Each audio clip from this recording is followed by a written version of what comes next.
सारा जहां है जिसकी शरण में, नमन है उस मां के चरण में। नमस्कार, मैं रचना शर्मा। चढ़ती कला टाइम टीवी देख रहे सभी दर्शकों को अपनी और अपने चैनल की तरफ से दुर्गा अष्टमी की हार्दिक शुभकामनाएं देती हूं। दर्शकों, आज चैत्र नवरात्रि की दुर्गा अष्टमी है। आज देश भर में दुर्गा अष्टमी की धूम है। आप सब जानते ही हैं कि नवरात्रि का त्योहार हिंदू धर्म में विशेष महत्व रखता है। इन दिनों भक्त मां दुर्गा के 9 रूपों की आराधना कर मां का आशीर्वाद प्राप्त करते हैं। नवरात्रि की अष्टमी तिथि को मां महागौरी की पूजा की जाती है। 16 अप्रैल यानी आज मंगलवार को अष्टमी पूजा की जा रही है। हिंदू धर्म में सभी पर्व और त्योहारों का विशेष महत्व है। चैत्र नवरात्रि में 8वां दिन मां दुर्गा के 8वें स्वरूप महागौरी जी को समर्पित है। धार्मिक मान्यताओं के अनुसार इस दिन मां दुर्गा असुरों का संहार करने के लिए प्रकट हुई थी। मान्यता है कि नवरात्रि के दौरान अष्टमी और नवमी तिथि पर कन्या पूजन करने से मां दुर्गा की विशेष कृपा प्राप्त होती है। साथ ही घर में मां लक्ष्मी का वास होता है। कहते हैं जो फल पूरे नवरात्रि में पूजा करने से मिलता है वह दुर्गा अष्टमी पर व्रत पूजन करने से भी प्राप्त हो जाता है। तभी इसे महाअष्टमी कहा जाता है।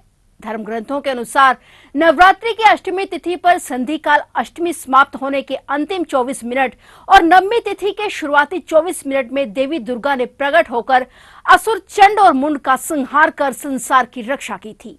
ये तिथि बुराई पर अच्छाई की विजय का प्रतीक है। इसलिए चैत्र और शारदीय नवरात्रि की महाअष्टमी पर देवी की विशेष पूजा की जाती है।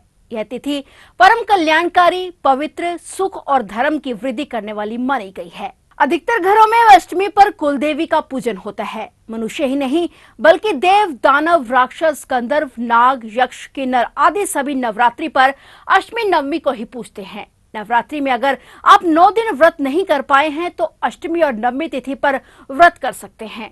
कहते हैं दुर्गा अष्टमी पर व्रत करने वालों को 9 दिन की पूजा के समान फल प्राप्त होता है। इस दिन माता की 8वीं शक्ति मां महागौरी का पूजन होता है। इन्हें अन्नपूर्णा का रूप भी माना गया है। यही वजह है कि महाअष्टमी पर कन्या पूजन कराने से देवी की कृपा बरसती है। जो लोग नवरात्रि पर मां दुर्गा की उपासना और व्रत रखते हैं उनको अष्टमी या नवमी तिथि पर कन्या पूजन जरूर करना चाहिए। सबसे पहले कन्या पूजन का संकल्प ले और कन्याओं को निमंत्रण दे। फिर घर पर कन्याओं के आगमन पर पूजन करते समय शुद्ध जल से उनके चरण धोने चाहिए और फिर उन्हें आसन पर बैठाएं।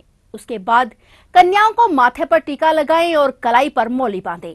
खीर, पूरी, चने, हलवा आदि भोजन को माता को भोग लगाकर कन्याओं को भोजन कराएं।